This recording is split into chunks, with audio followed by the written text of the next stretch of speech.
Si estamos conscientes que al año 2050, según establece Naciones Unidas, habrá más plástico que especies marinas en nuestro hermoso mar Caribe o nuestro hermoso mar Océano Atlántico al norte, vale la pena organizarlo y no quedarnos solo en el espacio limitado de la universidad, sino que como movimiento estudiantil le invito a participar más allá de las aulas, más allá del campus universitario, que es una ciudad enorme esta, que cada vez que vengo me pierdo más.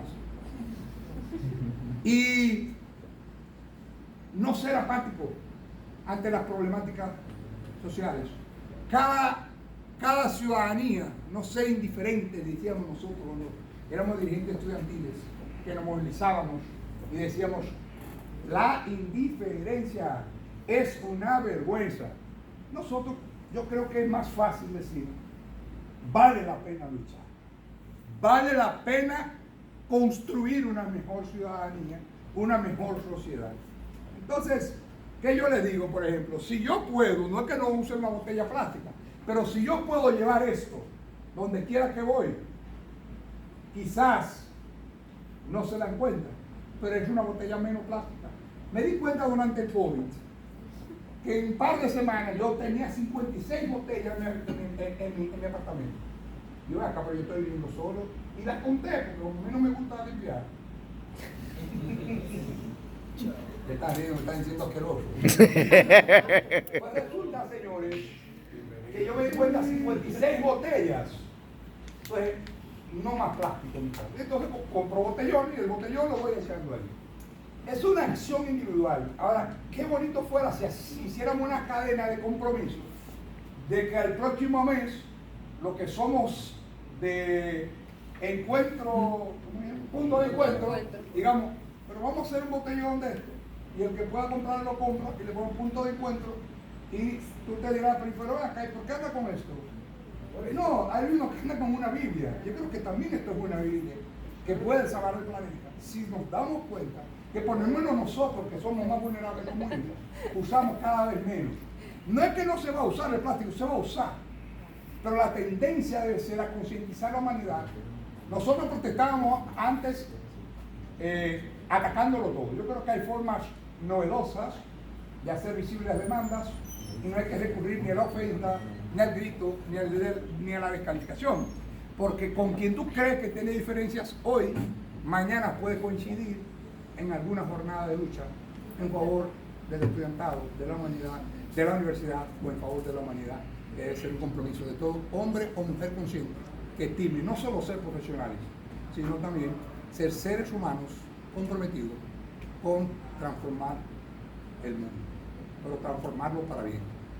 Porque después transformar hacia adelante y después transformar hacia atrás. Yo sé que ustedes quieren lo mejor para ustedes, pero para sus familiares, para sus entornos y por tanto para la comunidad, para el país y para el planeta en que vivimos. Solo algunas consideraciones y entre preguntas yo puedo intercambiar algunas. Creo que no todos se conocen. Sí, claro.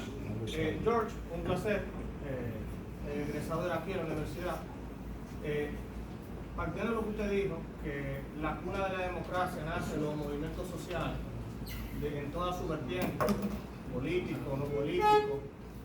Yo tengo una pregunta y es, ¿usted cree que es proporcional la democracia al nivel de educación de la sociedad? Y le hago la pregunta por el paralelismo entre épocas históricas. Bolívar, Juan Pablo Duarte y Fidel Castro, por ejemplo, que nace la lucha de una clase media que supongo que tenía más acceso a la educación, a la información. ¿Usted cree entonces que es un paralelismo sí. entre la educación y la democracia? Siempre la expansión de clase media baja de información. De hecho, Lenin, el líder de la Revolución Rusa, él propugnaba por el paraíso terrenal para los obreros. Es decir, el socialismo, el comunismo, lo que propugnaba era una sociedad igualitaria encabezada por los obreros, que eran, digamos, la clase explotada. Sin embargo, Lenin no era una persona desinformada, era hijo de una persona que le permitió ir a universidades, tener bibliotecas y cuantas cosas.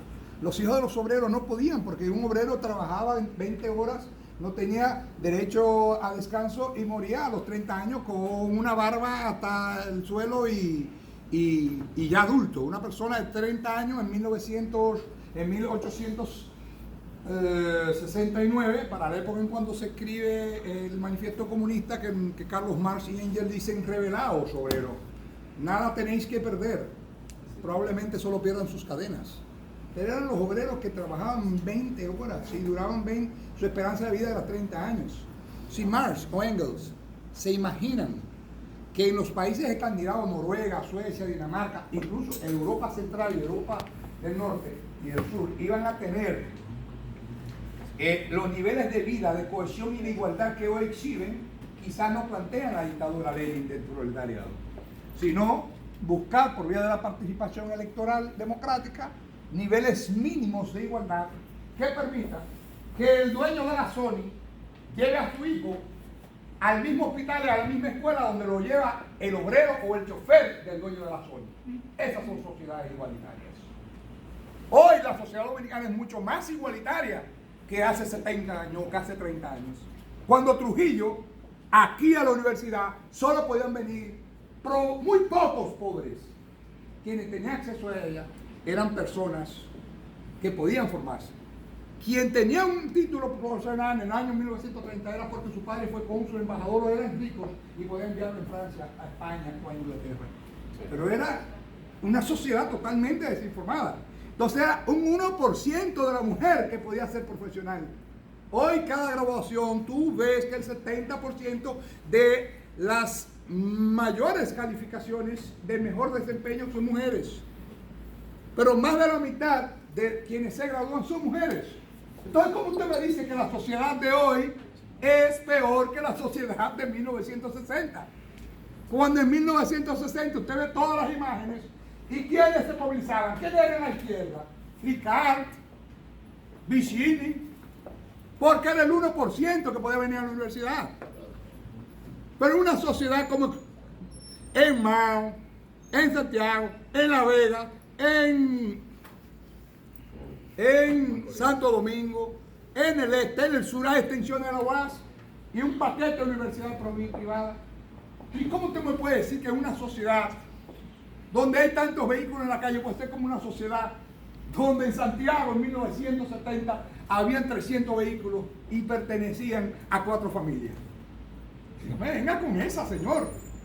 Ahora, si usted es un nihilista y todo lo va a ver mal, usted va a decir: el mundo se arruinó y se jodió. Mentira, el mundo de hoy es un mundo de mayores oportunidades. Lo que persiste en las desigualdades y hay que trabajar por seguir construyendo igualdad.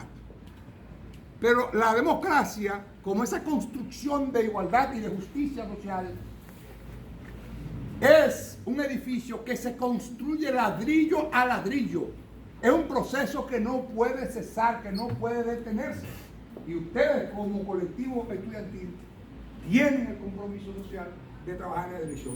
Fidel fue de clase media, lo fue Bolívar y lo fue Lenin, y tú mencionaste Juan Pablo Duarte.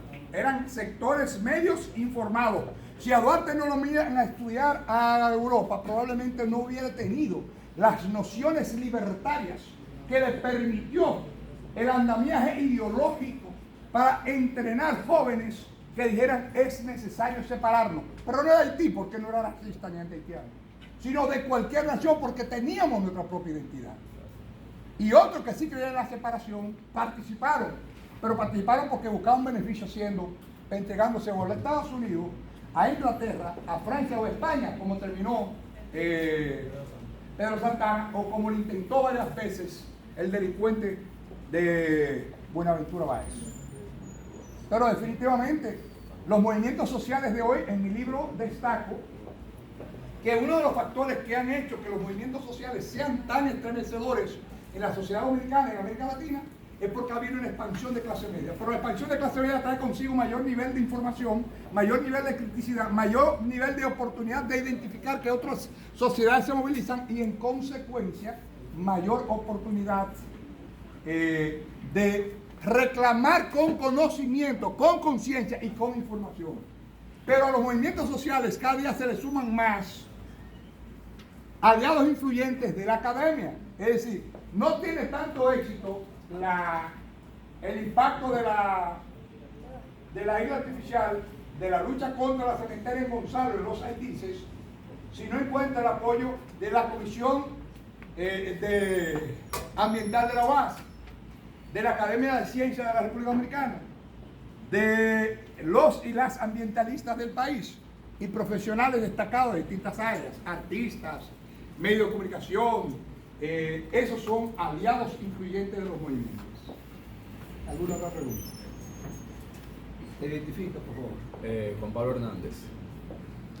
Dando por hecho lo que ya usted estuvo explicando acerca de cómo los movimientos sociales hoy en día tienen tanto... Es decir, las sociedades contemporáneas disponen de mayores probabilidades de que un movimiento social tenga impacto o incidencia. Hay distintas concepciones teóricas que dicen éxito, impacto o incidencia, pero lo importante, llamar la atención del público, de la agenda de los medios de comunicación y luego de los estados,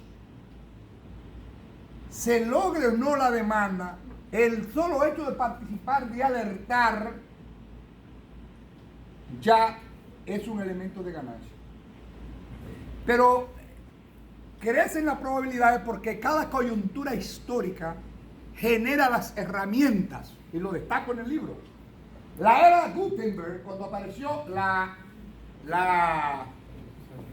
imprenta, la difusión de libros, de propaganda, de afiches, logró derribar el poder absoluto de los reyes y la aparición de la democracia, de los parlamentos, en fin.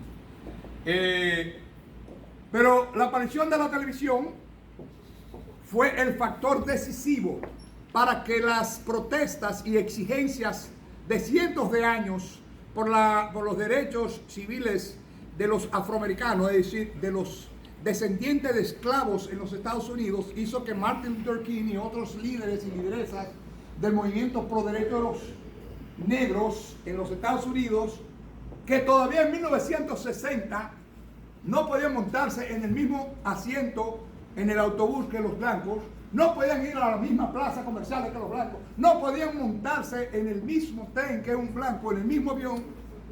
Eso fue en estos días. No tenían derecho al voto hasta 1960 y tanto. Cuando apareció la televisión y fue creciendo la clase media en los Estados Unidos, se generó un nivel de conciencia y de protesta tal y de indignación que en los estados del sur los negros tenían que caminar de este lado de la acera, y si iba caminando y venía un blanco tenía que tirarse a la calle. Eso sucedió hace poco. Y gracias a esas movilizaciones, a esas acciones, esos movimientos sociales, encontraron en la televisión un vehículo. Pero hoy, usted sabe que se está dando una protesta en Turquía porque querían eliminar unos árboles en un parque para construir una torre, y los jóvenes se amarraron ahí, y aún siendo gobiernos fuertes, eso generó una conmoción tal que empezaron a llegar los artistas, los turcos y las turcas que estaban en el mundo de la moda, los profesionales, los dueños de empresas, los hijos de los ricos, los hijos de los gobernantes, y al final tuvieron que revocar. Entonces, el mundo contemporáneo ofrece mecanismos para difundir la participación y de lograr penetrar en la agenda pública, en la agenda mediática y en la agenda estatal. ¿Te sientes respondido, Juan Pablo? Perfecto. Usted que da la palabra, líder, yo estoy mirando. Dele a la izquierda, que yo vengo de la izquierda. Mi nombre es Samuel Jiménez. Perdón, Juan Pablo, ¿cuál es tu área de estudio? Sociología. Ya vi por qué no tumba cualquiera. En cuanto a lo Samuel, ¿cuál es tu área? Ingeniería civil. Esos son más exactos que nosotros.